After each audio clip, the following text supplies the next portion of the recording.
কবি নীরেন্দ্রনাথ চক্রবর্তীর কবিতা কলকাতার যিশু। লাল বাতির নিষেধ ছিল না, তবুও ঝড়ের বেগে ধাবমান কলকাতা শহর অতর্কিতে থেমে গেল। ভয়ঙ্করভাবে টাল সামলে নিয়ে দাঁড়িয়ে রইল ট্যাক্সি ও প্রাইভেট, টেম্পো, বাঘ মার্কা ডাবল ডেকার।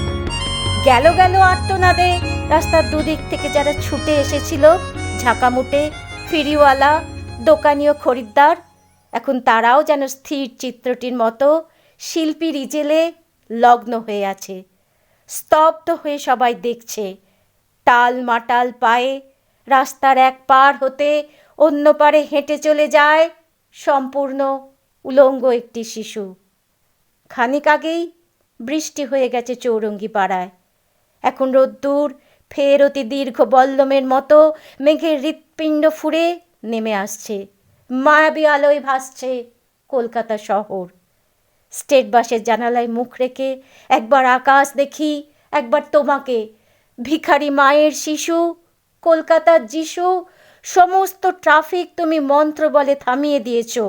জনতার আর্তনাদ, অসহিষ্ণু ড্রাইভারের দাঁতের ঘষ্টানি, কিছুতেই ভ্রুক্ষেপ নেই। দুদিকে উদ্যত মৃত্যু, তার মাঝখান দিয়ে টলতে টলতে হেঁটে যাও, যেন মূর্ত মানবতা। সদ্য হাঁটতে শেখার আনন্দে সমগ্র বিশ্বকে তুমি পেতে চাও হাতের মুঠোয়। যেন তাই টাল মাটাল পায়ে তুমি পৃথিবীর এক কিনার থেকে অন্য কিনারে চলেছ। নমস্কার।